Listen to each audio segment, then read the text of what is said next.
bookish people, welcome back to my channel. My name is Megan. In today's video I am potentially starting a new monthly series on this channel and that is Battle of the Book Boxes. Aardvark, first book of the month. Which one is the better book box? Well, each month we will figure out which one is the winner of the month. At the end of the year we'll figure out who had the most winning months. So I had this idea because I am a book of the month girly. I am also an Aardvark girly and I have both subscriptions, and what better way to justify having both subscriptions than reading them every month and making them go head to head in a book box battle. Okay, so it is like middle of December right now when I am filming this, so we're not really gonna start the video for like 2 weeks or so, but I wanted to go over kind of the rules, the intro, how this is all gonna work. So when the books release, I am gonna go look at each group of selections and then I will give it a point to whoever has the better selections. Now for book of the month I will not be including add-ons, because so whoever has the better selections gets 1 point. Then I will be picking one book from each selection and we'll be reading those. We'll be putting those books head to head, and whatever star rating I give the book will be added to the points. Then for the remaining books that I did not pick, we are going to take all of those books, add up their star ratings and average them out, and then whatever the average is of those star ratings, we're going to add it to the total, and whoever has the most points at the end wins. And the reason I'm going to average them out is because say book of the month has 6 selections and Aardvark has 5 selections. Well, if I pick one from each, like, you know, this has 4 remaining, this has 5 remaining, we have to average them out for it to like for the points to work. So 1 point for best selection, however many points for the star ratings of the books, and then average out the star ratings, and all of those together will give us the winner of the month. So I will see you when book of the month releases, when Aardvark releases their picks, and hopefully we get some good ones. It is December 30th. I am in a cabin in the mountains on vacation, and book of the month just released their January picks, and I am layered up because we are not in Florida anymore. So I am so excited to look over the January picks, and let's get into it. There's a bed here if you didn't, like, you know, because you can't see it because the computer and Cooper just jumped up. Okay, let's get into it. So first we have a book that I do not recognize at all. It's called Andromeda by Therese Bowman. It says a publishing assistant and her boss form a complex relationship based on fervent ideals about art, culture, and power. Sounds interesting, not my cup of tea, but I'm surprised. I never seen this one when I was doing my January new release video, never came across that. We have The 3 Lives of Kate K. This is one I did come across when I was doing my new release video. It says a propulsive tale of buried secrets, hidden identities, and a reclusive author's journey to finally tell her own story. That one's really interesting. It is the one that I want to read. We have Babylonia, which is a historical fantasy, adventure, forbidden romance, and bloodshed abound in this epic retelling of an infamous ancient female ruler.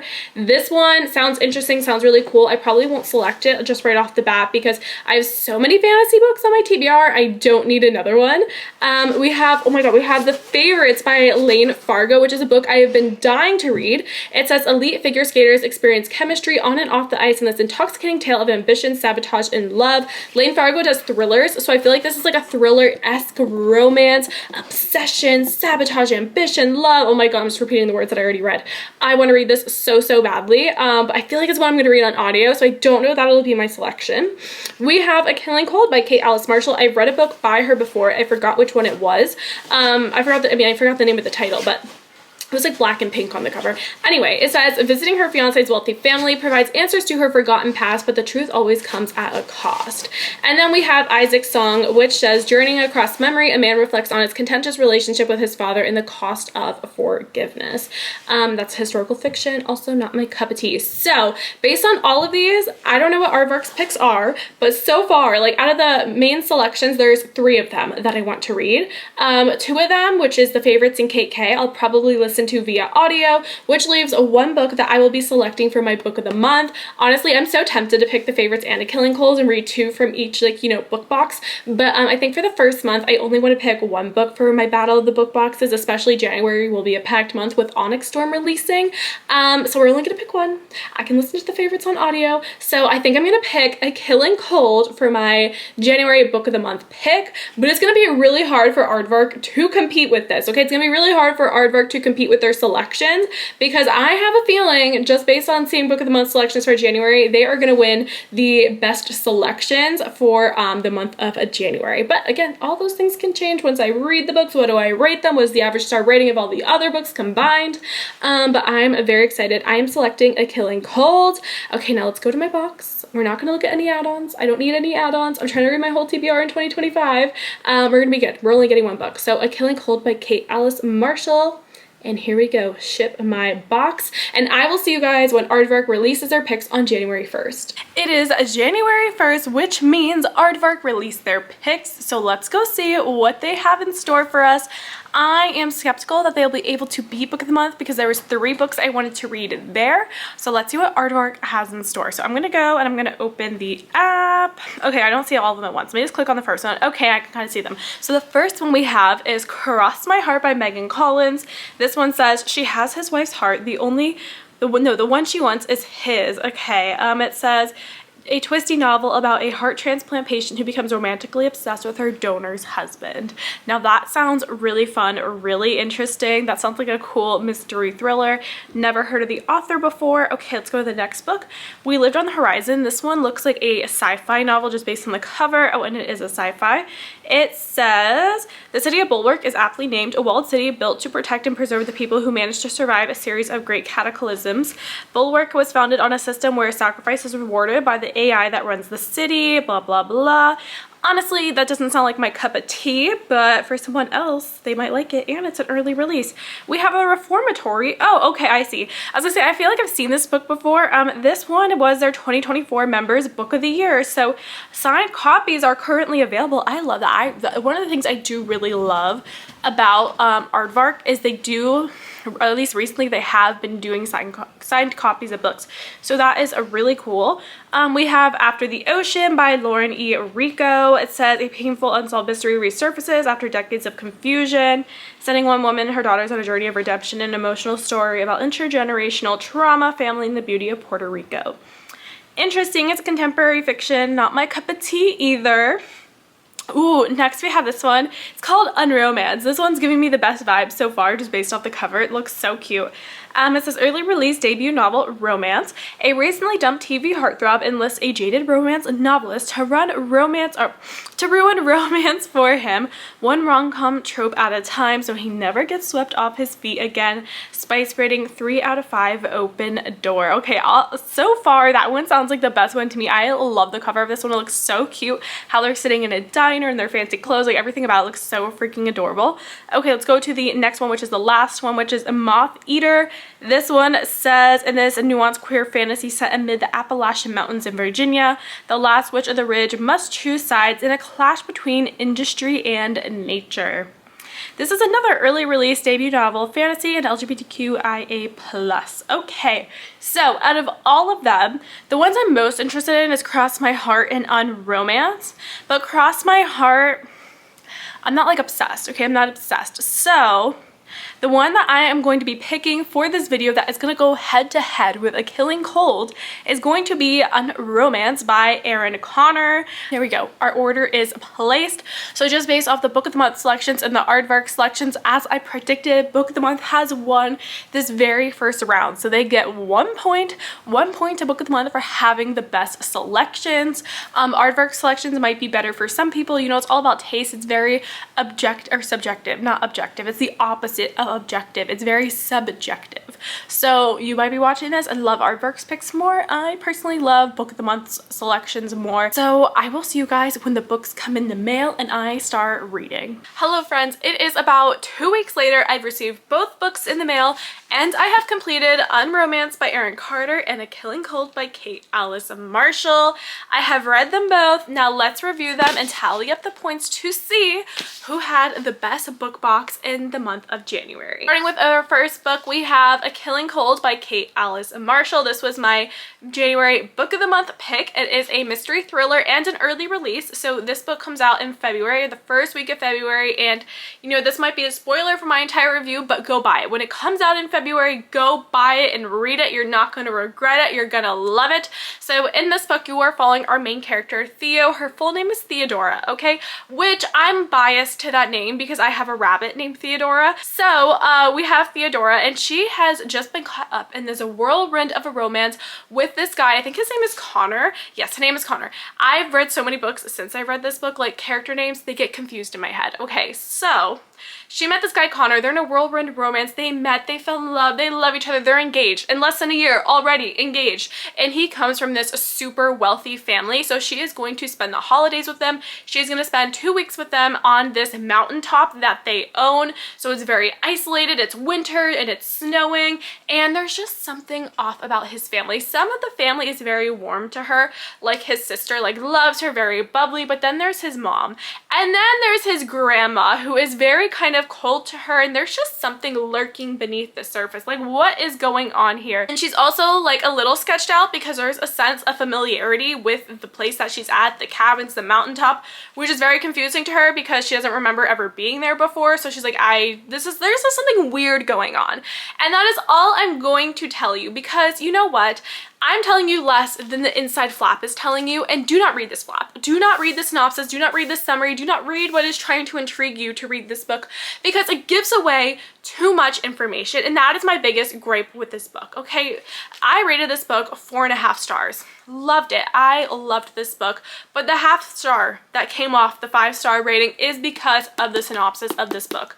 So I generally do not read synopsis for mystery thrillers, but for this one I did, and I regret doing it. I generally don't like to do that for this exact reason. The twist that is in this like little synopsis here, the thing that is trying to intrigue you to buy the book, bring it home and read it, does not happen until pages like 70 to 80 in the books, like somewhere in that range, page like 70-ish, 75, 80-ish, that range is when this twist happens. So like the whole time I'm reading the first 80 pages, I'm just kind of like, okay, when's this thing gonna happen? When's it gonna happen? When are we getting into the story? Like, even though I was enjoying myself, in the back of my mind, this twist was there. You know what I mean? And if I had not known about this twist, if I did not read the synopsis of this book, I just would have been enjoying those 80 pages because I just love the family drama of it all. So like, I just would have been enjoying the 80 pages of those books, but instead I had this thing in the back of my mind. The other thing I'll say about this book is the pacing was a little off. Now that is not something that bothered me, but I could see how it could bother other people. So like the first half of this book is a bit more slow paced. You're getting into the family drama, getting to know the family. There's something sinister going on. We're not sure who we can trust, what's gonna happen. And then the last like 50% of the book, or I guess the second half of the book, you know, the action in this book really picks up. It gets very twisty and turny and what's happening in action and all these different things, and I loved every second of it. So I didn't mind kind of the slow beginning and the chaotic ending, but some people might, so just, you know, putting that out there. But overall, really enjoyed it. This book had everything that I love about it. I love an isolated setting, especially like a seasonal vibe to the book too. Like, we're in winter, it's a snowy area. Not that it matters to me, I'm in Florida, but you know what? I appreciate the vibes because even though I live in Florida, it's still been cold outside. So we have that. I also loved the like little bit of romance that we got into this book. I loved all the characters, even the ones that are cold and you're not supposed to like. You don't know who to trust, right? So you're just like, they're entertaining. Even if you don't like them, they're entertaining. So in this book, it's under 300 pages, right? Okay, yes, 289 pages, which is the perfect length for a mystery thriller. I do not love mystery thrillers and romances that go over 350 pages. Unnecessary. If you could put it right at the 300 page mark, OMG, I love you so much. So this had everything I loved. I rated it 4.5 stars. And now Book of the Month has 5.5 points for this video. They got 1 point for having the best selections, and now 4.5 points because that is my star rating. And now we have to get into the next one. Moving on to my Aardvark pick, I have Unromance by Erin Connor.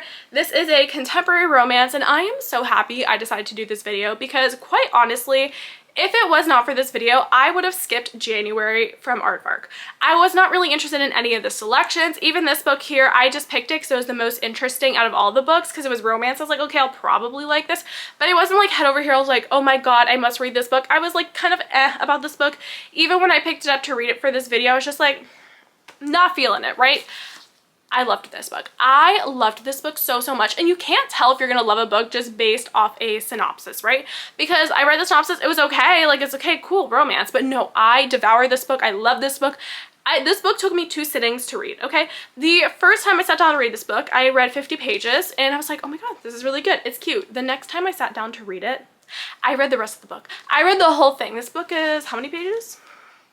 This book is 339 pages. So I read from page 50 to 339 in one sitting because it was that good and I was just so obsessed with the story and I had to know more. I just loved being with these characters. So in this book you are following Sawyer and Mason. It is dual POV, but it is told in third person. Some people, you know, that bothers them if it's not a first person romance. It doesn't bother me. I like a third person book. Okay, so you're following a Sawyer who is a romance novelist and she is kind of fresh off a breakup, or like a couple months removed from a breakup, but she is still dealing with the grief of that breakup, missing her ex and all those different things. So she is kind of sad. She's a jaded romance novelist at this point, and she has a meet cute moment in an elevator with Mason, who is an actor. He plays on a Grey's Anatomy type of TV show. They have this meet cute moment when they get trapped in an elevator together, and her being a romance novelist and knowing all the romance tropes, she's like, we can never see each other again after this because like we're literally having a meet cute right now, and if we see each other after this, we're gonna fall in love. I just know it. Well, that leads to them having a one-night stand, and she's like, no, we definitely can never see each other after this because like we're getting too close. We're getting too close to all the romance tropes. I can never see you again because I'm not ready for a relationship or to fall in love. So fast forward to them meeting each other again, and they concoct this plan where she is going to ruin romance for Mason. Mason is a hopeless romantic. He is fresh off a breakup himself, and he's like, you know what, I need to be away from the spotlight. I need to be away from all the tabloids talking about my romance life. So I need to be done with romance for a little while. I need to focus on my career. He's like, you need to ruin romance for me because I like to see romantic signs everywhere I go. And she's like, okay, perfect. Because I also am having writer's block right now. So I kind of also need to do romantic shit to get like the juice is going, like the writing juice flowing. Okay, so she's like, let's do this. It's a very flimsy plan, and they even acknowledge that later in the book, like, oh yeah, like we really just want to spend time together. Like, this is silly. We just want to spend time together because we like each other and this is the perfect excuse to do so.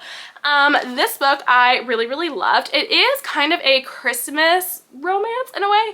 Christmas is the backdrop. It's not the focus, right? Like this book here was a Christmas romance. I read it, loved it. But this is like very like, okay, we're doing Christmas activities. It's about the Christmas and the romance. This has Christmas in it. You have getting a tree, decorating for the holidays. You have having Christmas dinner with the family, but the focus isn't on like the Christmas part, if that makes sense. Like Christmas is just kind of a backdrop to what's going on. So I'd say it's more of a winter romance rather than a Christmas romance, but I am surprised it came out in January and not December. Also, this book has a really great like allusion to 500 Days of Summer, which I absolutely love, so that's kind of fun. But yeah, overall I really enjoyed this book a lot. I did not love the third act breakup. I thought Sawyer was being annoying in the third act breakup, which is why this book overall to me is a 4.5 star and not a 5 star, because her annoyingness deducted half a star rating. So I ended this star rating with a 4.5 stars. So both books surprisingly got the same star rating. I loved them both, and I am so happy I did this like little Battle of the Book Box challenge because it got me to read 2 books that if I would have picked these on my own, they would have sat on my TBR forever, but because I'm filming this video, I forced myself to read them the same month I got them, loved them, and so happy that I did so. So now we're gonna go look through the other books that I did not pick. We're going to add up all of their average star ratings from Goodreads, average those out, and add those to the point totals and see who had the best book box of January. Starting with book of the month, we have Andromeda. This one has a 3.61 average star rating. Next, we have The Three Lives of Kate K by Kate Fagan. Now, this book I'm conflicted on because I actually did read this book this month. I listened to the audiobook from my library and I rated it 5 stars. The average star rating for it is a 4.0.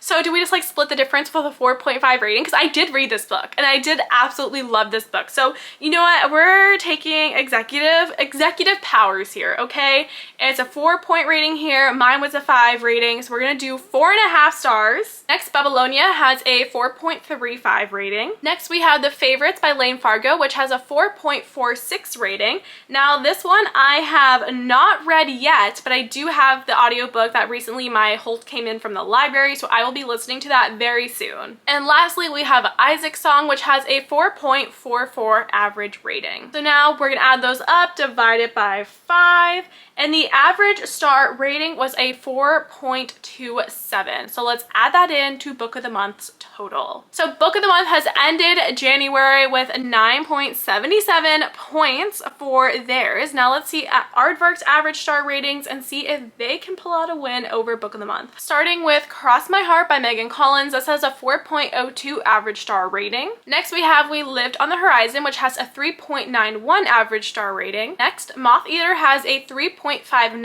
average star rating. And After the Ocean has a 4.12 average star rating. Now Aardvark did have another selection, which is the Reformatory, which was their like 2024 members choice, which is similar to Book of the Month's Book of the Year. I'm not going to include that in the total. We're just going based off of new books. When Book of the Month releases their Book of the Year, which I believe they'll do in March, I will not also be calculating that into the total. So we're not counting the Reformatory, which means we're going to divide these by 4. And that means Aardvark's average star rating was a 3.91 for their selections that I did not read. So we have a 3.91 plus the 4.5 that I gave Unromance, which leaves us with an 8.41 points. So 977 to 841, Book of the Month is our winner for January's Battle of the Book boxes. I am actually pretty okay with that. I think that lines up because I gave both the books the same rating and I did enjoy Book of the Month's selections even more. That's really what gave them the extra boost.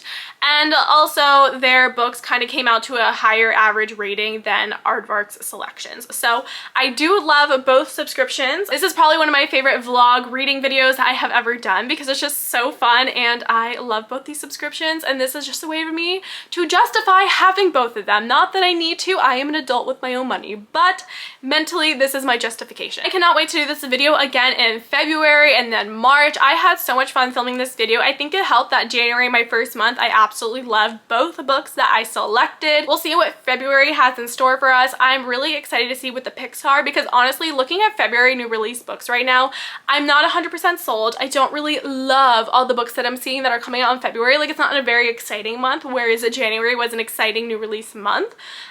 So we shall see what their selections are, if I love them or not, and I will see you guys in the next one. So I will see you guys soon. Bye! Yes, my next video is probably going to be an Onyx Storm vlog because it comes out tomorrow. It was a long time from where we started, day to day.